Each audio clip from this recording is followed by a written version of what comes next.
Okay, so thank you for joining me. We're going to be discussing the impacts of LNG, which is liquefied natural gas, on the economy of Northeast BC and predominantly the effects on the housing market. So my name is Mitch Collins. I'm a realtor with Century 21 in Fort St. John, and I've been an active investor in pretty much all aspects of the real estate market for the last 15 years in this region. Okay, so we're going to discuss what the process of LNG looks like and really what it means for the economy. So before I jump into this, I just want to talk that basically LNG is the finished product. So LNG is what goes into these tanker ships, but really the process to turn it into LNG is something a lot more detailed than that. And to start things off, a drilling rig, which you're going to find over here, is going to drill down very, very deeply and use a process called fracturing or fracking, as is more commonly known, to free up the supply of natural gas. From there, and by the way, companies like Shell and Petronas can hire as many as 20 to 30 to 40 rigs each, all drilling simultaneously together to supply the amount of gas. So while there's only one rig here, it's actually much, much more detailed and intricate than what you see on the map. So anyway, once the gas comes to surface, then it's pipelined out into a field processing facility. Okay, and there's several of those up here. If you look at another one of the videos that I've got, it'll actually show what one of these field processing facilities look like. Basically what happens is they'll take the gas supply coming from several different rigs, so there'll be a bunch of different pipelines all coming in from different areas, and they clean it, they take out all the impurities and that kind of thing, and then compress it into a bigger pipeline right here and send it off through the transmission pipeline. So these pipelines will be the pipelines heading out to the coast of BC into step number 4, which is the liquefaction and storage process. So in this end of things, once the gas is received, it's frozen, basically taken down to minus 162 centigrade, and compressed and turned into a liquid. Once that happens, it's shipped just like oil onto a tanker ship, and from there it's shipped across the Pacific Ocean and into the import facilities in countries like China, Japan, Korea, and India, and those types of emerging nations right now, where it's regasified, warmed up, and then shipped off to the homes and businesses and commercial properties that need its use.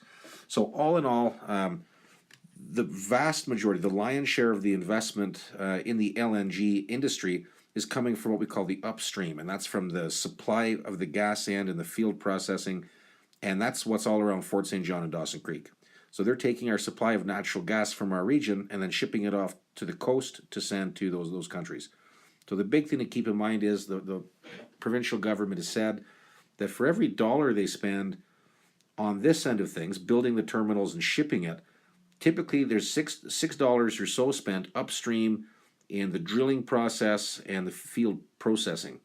Okay, so really, really important to note that. So that's basically the general process of LNG and what that looks like. Okay, so why LNG in BC? Well, first off, in order to understand what we're sitting on, northeastern BC has got just an enormous natural resource under the ground right now.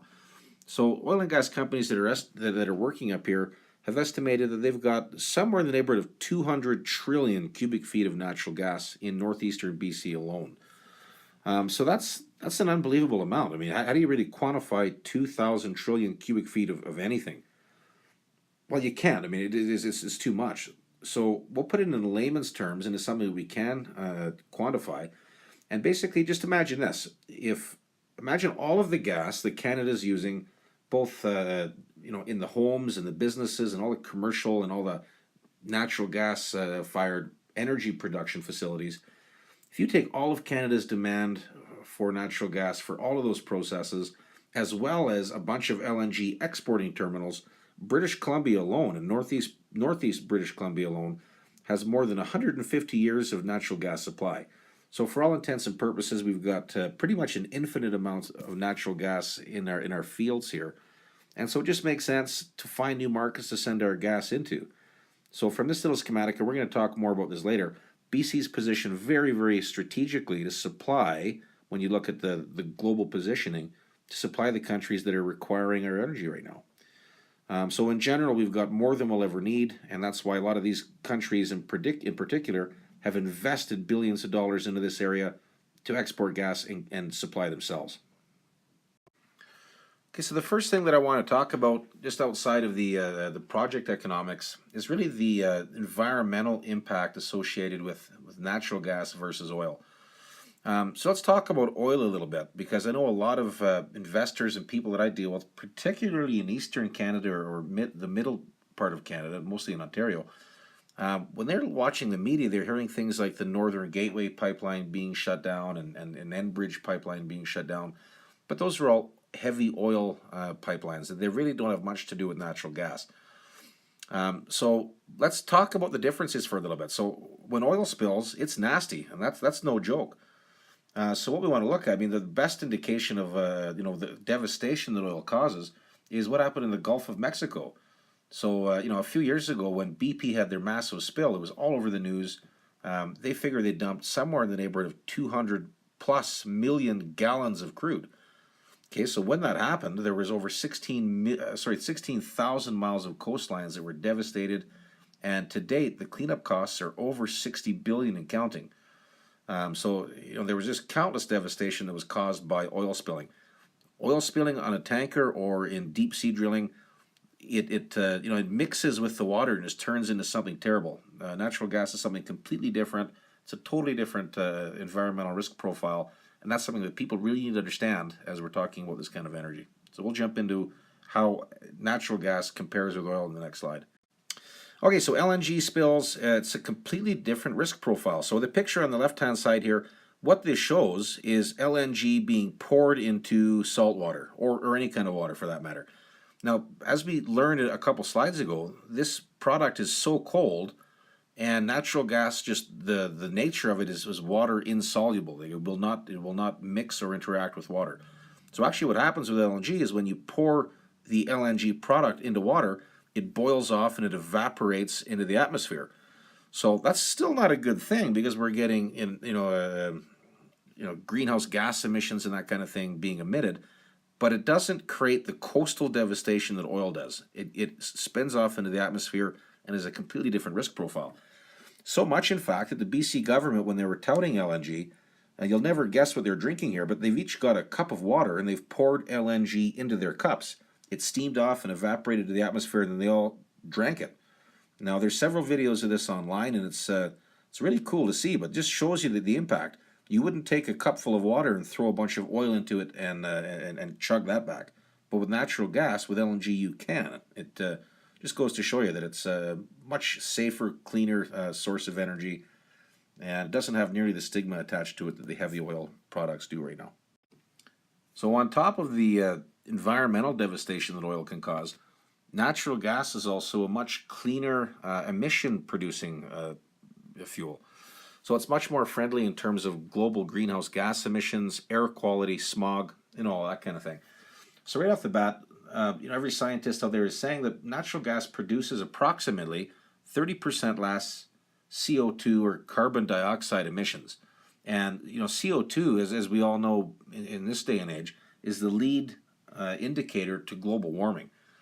So while natural gas is not perfect, it's way better than oil, and it's actually produces 45% less carbon dioxide emissions than coal. So as far as global warming, natural gas, while it's still a fossil fuel, is far and away the cleanest, easiest, safest to transport, and the best option for global warming that we currently possess. Now, on top of that, with particulate matter, natural gas does not cause this kind of a condition. So when you've seen a lot of the pictures in China, predominantly Beijing and Shanghai, and a lot of these really big cities, a lot of the time the energy that they're creating to power their cities comes from coal burning facilities. And on top of the way higher carbon dioxide emissions, you're seeing particulate matter in coal just being much, much, much stronger.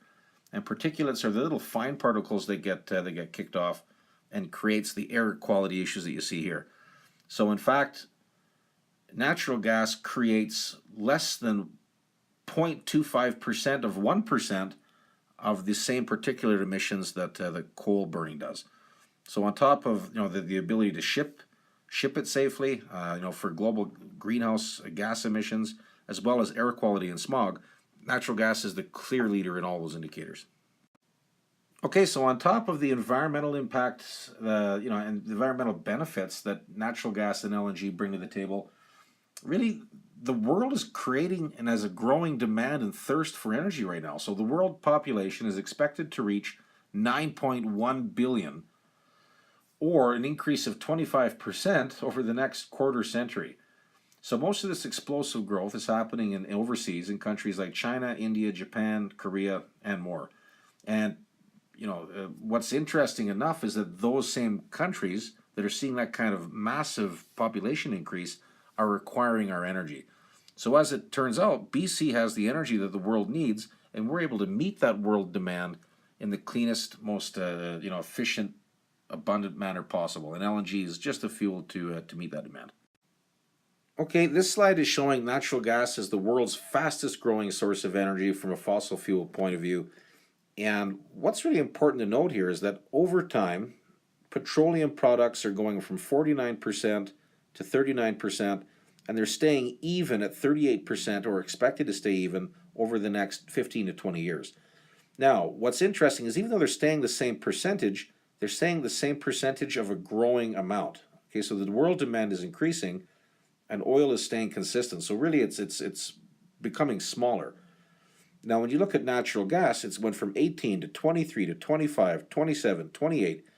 And really what's happening is it's picking up the slack that nuclear power is expected to leave behind. When nuclear power, when it works, it's fantastic. But when things go wrong, there's dire consequences. So, we saw Japan take all of their reactors offline. Now, I know that they're bringing some of them back, but globally right now, we're seeing a little bit more hesitation with countries to really ramp up nuclear power generation. So as the world needs more and more energy, what we're finding is that natural gas is taking the lead in supplying that. So just a wonderful fundamental for northeastern BC because we happen to have a world-class piece of that resource right here. So if you're an oil and gas company, let's say that you're Shell or you're Exxon or you're Chevron or you're any of these major multinational globally based companies, you can put your money to work anywhere you want. And historically, when you look at where a lot of the natural gas resources are based, or even oil resources for that matter, you think of the Middle East, and we think of countries like Venezuela and Cuba, and while they do have a lot of natural resources and predominantly fossil fuel based resources, when you think of the regimes running those countries, a lot of the time this is coming to mind. So, Canada on the other side is a very politically safe haven. Most thing we have to worry about is these kind of rednecks running around in the oil fields. But I worked drilling rigs for about 6 years, and I didn't mind hanging around these guys.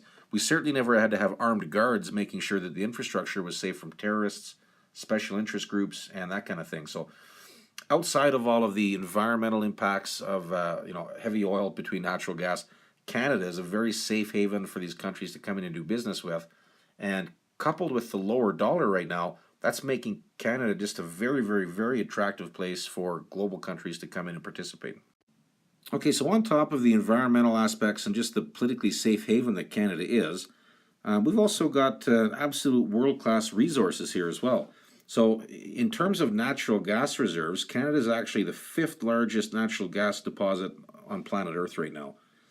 In fact, we've got more than one of the major competitors, Australia, and we have actually more than double of all the natural gas in Russia. Now that's pretty massive when you think of the Siberian oil fields and everything that Russia's producing right now. Canada is absolutely world class. Now, leading that Canadian resource base, Fort St. John and Dawson Creek are supremely situated in and amongst 2 natural gas fields. The first one being called the Horn River Basin, which is north of Fort St. John, and then to the north and south and east and west, right in the middle of Fort St. John, is something called the Montney Shale Gas Reserve. And we're located directly in the middle. Fort St. John is right here. And the 2 major players that we're going to discuss here in a few minutes are Petronas and Shell. And Petronas has bought a whole bunch of land to the north of Fort St. John, predominantly in an area called Pink Mountain, where they're drilling a whole bunch right now. And then Shell is predominantly operating south of Fort St. John, and they've got a big land base down here. So they're both operating in the Montney Shale Basin. And what's going to happen is they're going to drill like crazy.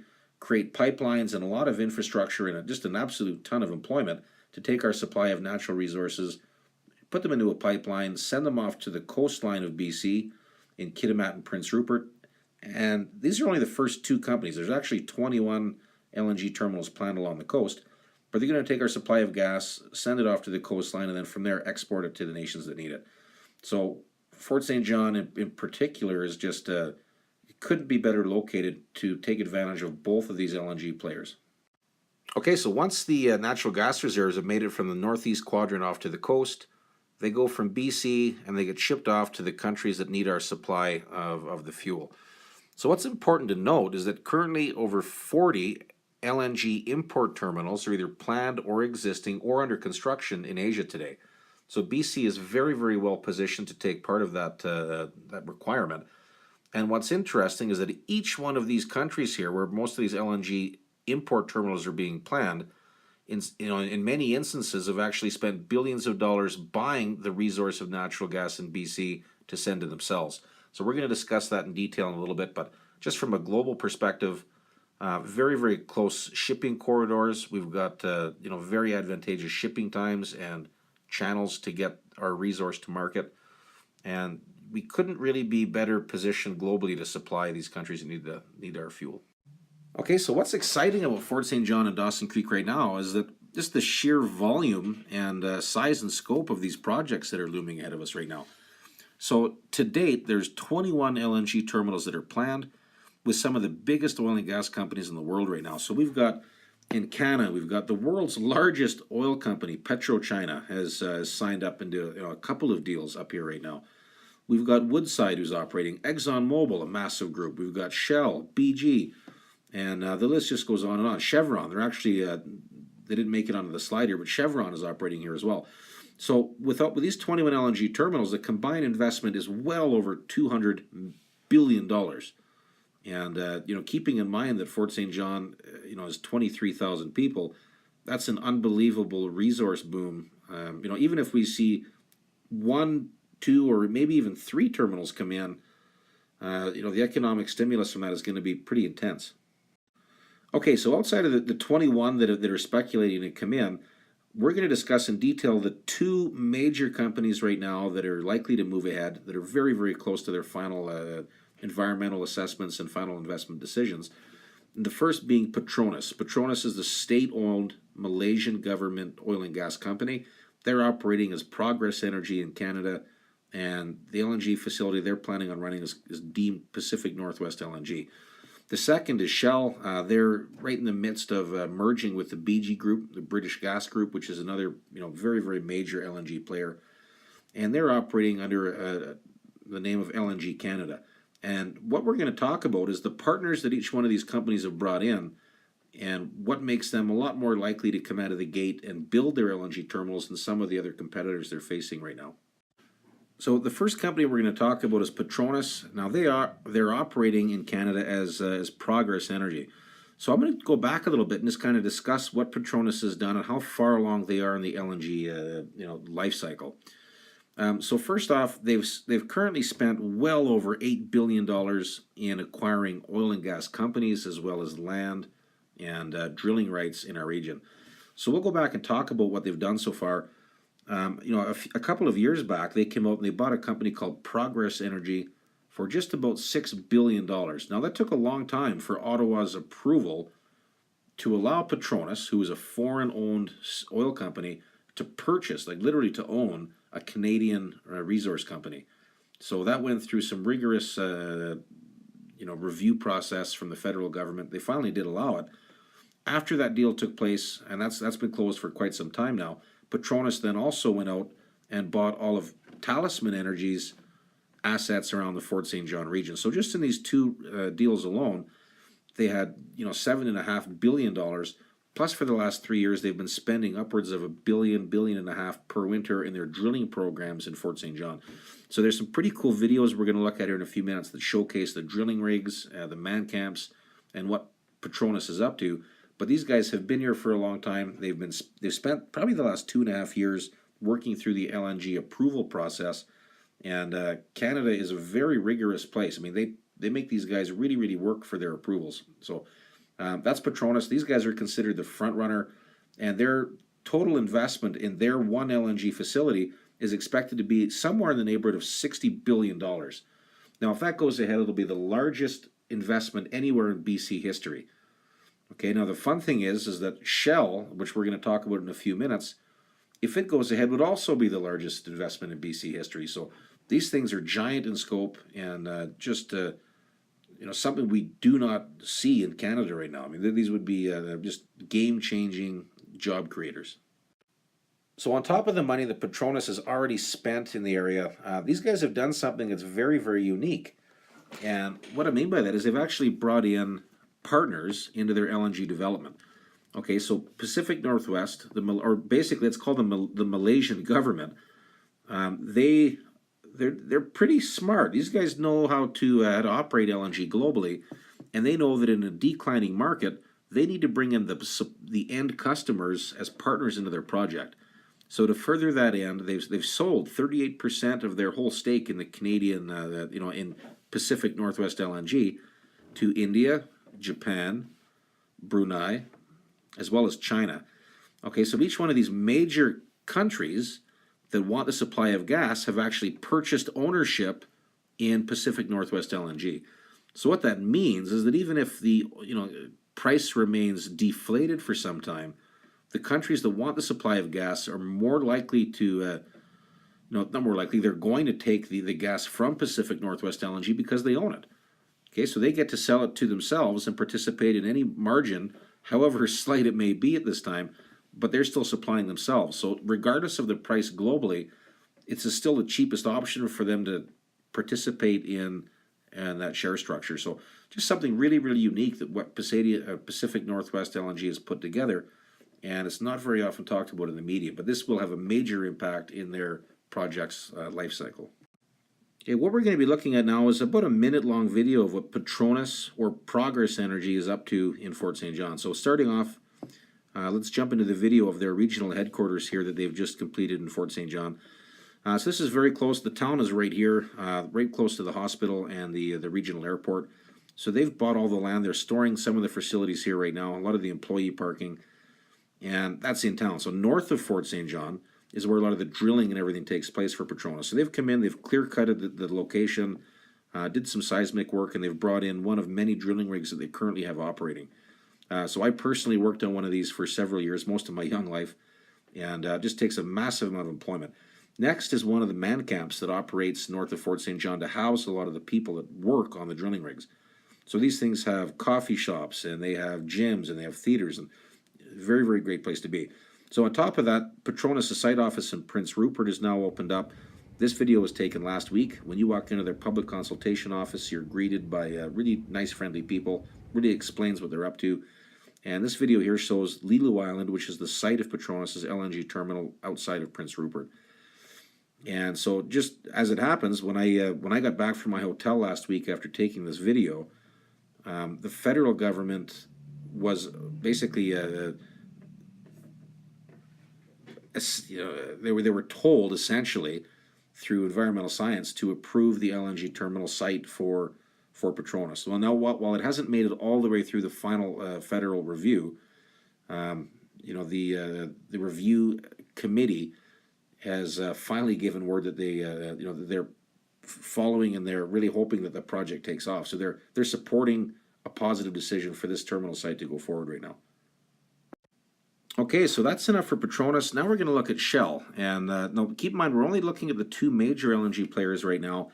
But just as we discussed, that Petronas had brought in the major partners, and the partners being the countries that want their supply of gas, LNG Canada has done exactly the same. So Shell has brought in KOGAS, which is the Korean-owned oil and gas company, PetroChina, which is the world's largest oil company, as well as Mitsubishi from Japan. So each of these players are very, very experienced in global LNG operations, and this is a very, very, very solid partnership right here. So anyway, jumping into it, where Shell's at, I mean, they're expecting to spend probably over $50 billion on their terminal as well. There's been reports for them planning to drill as many as 10,000 wells in northeastern BC to support their LNG facility. And these guys are looking more and more and more like they're going to be the first out of the gate as far as building an LNG facility in the immediate future. So on top of this particular slide, we're going to show a video that shows some of their site operations. But what's really important to note is that 2 weeks prior to this video taking place, LNG Canada was actually awarded a 40-year export license from the federal government, the first of its kind in Canadian history, which puts these guys, basically at the finish line right now. Okay, so this video is going to be outlining what Shell has been up to, and sometimes a video is worth 1,000 words, which is why I've personally traveled across many parts of the province to bring these videos to light, just to really show what's happening behind the scenes. So first off, we have Shell's regional headquarters that have been built in Fort St. John. This facility is very, very new. In fact, it's 2 doors down from Petronas' head office, and just a great new facility. This is their facility site, the LNG site in Kitimat. Okay, so the overhead view of where they're doing ground prep on the site right now, and this is inside of the facility itself. So when you walk inside, they've got a full-on schematic of what the LNG site will look like, as well as some great information pieces. And I think when I was there was upward of 30 management type people on site. On top of that, this is a south view of the facility and leading out to where they're going to be filling up the ships with LNG. That's the shipping terminal. So in Kitimat itself, here we currently have a series of giant man camps being built in which Shell has leased, a bunch of these units for a decade or so. So just a ton of man camps being built. This is a 2,200 man camp that's going in right now.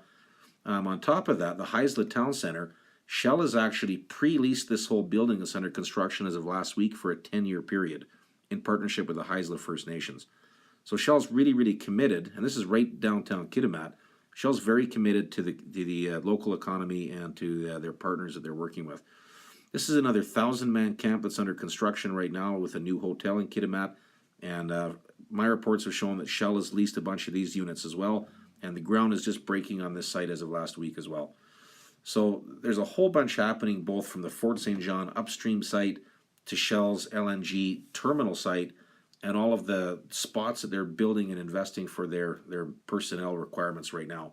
So very, very exciting. Money's being spent, and there are a lot of things underway with Shell's terminal right now. Okay, so we've really went into somewhat of detail with the 2 major LNG players that are looming in northeastern BC right now. What else could really come up? I mean, what could throw us off? Well, if you're an oil and gas company, you're looking at spending $60 billion in the life cycle of one of these LNG terminals. Your capital cost is your largest concern. So the nice thing right now is that Alberta, is taking a breather. Oil is not faring the greatest right now. And as a result of that, there are a lot of oil and gas service companies, pipeline suppliers, drillers, and basically the whole energy sector that's feeling the Alberta oil squeeze. So what that means for the suppliers looking to build LNG terminals in the BC side is that now they have a more abundant and cheaper labor pool, and it just makes for a wonderful window of opportunity for their capital projects. Not very often do energy projects have cheap, abundant sources of close-by labor, and right now is definitely one of those times. Now, on top of the ability for cheaper labor and materials right now, the LNG industry has been given just some incredible tax incentives from both the provincial and federal levels. So we'll talk about that. Basically, in the federal standpoint, last year, the LNG industry, all the different companies that are looking to export natural gas up here have formed into what's called an LNG alliance, and together they lobbied the provincial government, and they were able to negotiate a royalty rate discount from 7% all the way down to 1.5%. And if that wasn't enough, and that's a massive, massive, massive decline in royalty rates that we as British Columbians will receive. But on top of that, they were able to convince the government to give them a guarantee on that. So as it sits right now, when LNG starts construction, they're going to retain that very, very low royalty rate for the next 25 years, regardless of new governments come into power. So just a tax break or a tax incentive that other industries just are not privy to. Now, on top of that, Ottawa gave a tax break to LNG companies last year, and basically what they're going to do is allow them to write off their equipment much faster, meaning that they'll be able to write off their capital costs and things in a quicker time frame, which means that it brings down their total cost to build these terminals. So from a taxation standpoint, the LNG companies right now that are looking to operate in Canada have been treated very, very, very fairly to incentivize them to spend their billions of dollars in our region. Now, for some of the biggest news we've received with LNG so far, Petronas in June of 2015 gave a final investment decision saying that they are definitely going to be building their LNG terminal and spending upwards of $60 billion. The only two conditions attached were that they received the federal and the provincial government approvals. Now, the provincial government approval came in a few months ago, and we are waiting for the federal approval to come in. And since this announcement was made in June, last week, the federal environmental assessment team has advised the Justin Trudeau government to allow Petronas to move forward with its LNG facilities. Now, that was major news last week, and what's expected right now is that probably in the next 60 days, we'll get a ruling from the federal government to allow Petronas to move forward. So all of the major indicators right now are leaning toward Petronas being given their green light for their LNG terminal. They've already given it to Shell, and anyway, just major announcements. So as these companies have continue to spend billions of dollars in the region, working with the federal and provincial governments for approvals, they're very near to the end of that procedure now. And on top of all those things, LNG just got a lot cheaper to build in the last couple of years because of the sliding loonie. So let's take one LNG terminal plant. Let's take Petronas's plant, for example. On a $60 billion plant, because the exchange rate is down somewhere in the neighborhood of 70%. So let's say they're going to receive a 30% savings on a $60 billion plant. That amounts to nearly $19 billion in savings, just because of the loonie impacts alone. So if you're an oil and gas company, these currency fluctuations can have a massive impact. So it just so happens that the loonie is definitely operating in their favor right now. Perfect timing to sign in long-term contracts and take advantage of nearly a $19 billion decrease in their total capital costs. So now to touch base a little bit on some of the impacts that the provincial government expects LNG to have and natural gas drilling to have. The BC government is expecting 100,000 new jobs in BC by 2020, most of that coming into the Northeast Quadrant. So they're expecting a total industry investment of $175 billion. And as you can see, BC's LNG industry would add somewhere in the neighborhood of 100,000 jobs. 58,700 would be direct and indirect construction jobs, and then somewhere in the neighborhood of 24,000 would be permanent direct jobs for the operations. So on top of that massive investment creating jobs, the government is expecting to see somewhere in the neighborhood of about $100 billion in revenue from royalties over a 30-year period. So not only is this a big deal for Canada and for investors like you and I buying into northeastern BC, but it's massive for our governments and the revenues and paying for the schools, the highways, and all of the the things that we as Canadians take for granted a lot of the time. So these major projects are needed to pay for a lot of the amenities that we as Canadians do receive. And of course, people always follow the money. So anytime you have jobs coming into a region, you can expect a big sea of folks to come in and take advantage of that, especially in the economy that it sits in Canada today. When the jobs start to get unlocked in the Northeast Quadrant of BC, expect a big influx of people coming in to take advantage of that. And that's going to lead us to some pretty interesting scenarios as real estate investors, which we'll discuss in a moment. Okay, so just to touch on this again, population growth, guys, is going to equal real estate demand. It just has to be that way. When you have more and more people coming in and taking up the same amount of space, demand is going to be stronger. It's going to push up rents. It's going to decrease vacancies. And eventually it's going to push our end pricing. So right now, the Northeast Economic Office in Fort St. John here, they're saying that by 2020 they're expecting to see nearly a doubling of the population in our region. Now that may have been pushed back to 2023, 2024, but either way, we're expected to see the region double in population in a very short period of time, which is going to put unprecedented strains on both the rental and sales market, creating a very unique opportunity for investment in Northeast BC right now. So of course, with rising demand, we have more people coming in. the first indicator that's going to derive for us as investors is going to be a reduced vacancy rate. So currently we're somewhere in the neighborhood of a 5% vacancy in Fort St. John right now, depending on the asset class. With people coming in to participate in the job creation, we can expect that trend to hit rock bottom relatively quickly. Now, of course, when vacancies lower up and more people are taking on rental properties and looking for them, with that increased demand is going to increase rental increases. That's just supply and demand at work, and that's a fundamental that Northeast BC has very strongly in its favor right now. So that means for us is increased cash flows, especially buying at today's pricing. We're going to see stronger and stronger cash flows as that trend continues. And a good example of that would be Fort McMurray, where not too long ago you would have been paying $4,000 thereabouts for a 2-bedroom condo in downtown Fort McMurray. Here we're less than half of that. So there's all kinds of room for rents to increase. We've seen it happen in the country before where major economic stimulus like this has occurred. And this is a trend that is just beginning right now.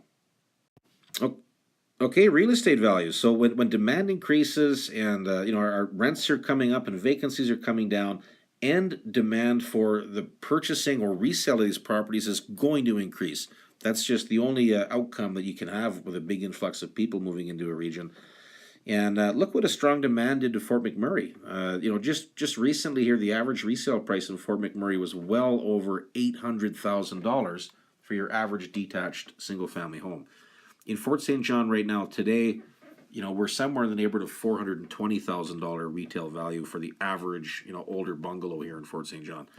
So all kinds of opportunity for capital appreciation to go strongly as well. And we have a precedent. We've seen it before, but this is the new market for it. So another great fundamental for Northeastern BC. So with all of the major updates coming and all of the major employment and economic growth, and this is just LNG, we haven't even touched on Site C. That wasn't really the function of this particular video podcast. But it doesn't take a crystal ball to see the trend. We're in a region with growing demand, which is going to push rents, decrease vacancies, and give us that capital appreciation that us as investors are looking for. So you don't have to live in northeastern BC to take advantage of the marketplace. You can invest from Newfoundland, from Alberta. I mean, we've got clients all the way from the far side of the country taking advantage of our marketplace right now. Okay, so finally, let's talk about market cycles. We've all seen them. We all know they exist. And what I'm suggesting right now, and what I'm participating in the market myself, is we're currently buying a lot of property right now. We've been through some pretty rocky times from 06, 07. That caused a bit of a decline. 2004 in Fort St. John, we saw a pretty good jump up. But then in 2015, there was a lot of uncertainty in the marketplace. And that was, with us all over Western Canada. So with 2015, toward the end of it, they announced Site C. Site C is underway and under construction right now. And in my opinion, Site C was the bottom of our market when they started construction on it. That kicked an upward cycle. And then when we add LNG on top of Site C, that just creates opportunity at all levels. There is no other spot in the country right now that has that kind of economic stimulus going on. But the beautiful thing about our market as we sit right now is that we haven't yet seen a really big uptick in pricing since Site C has come in.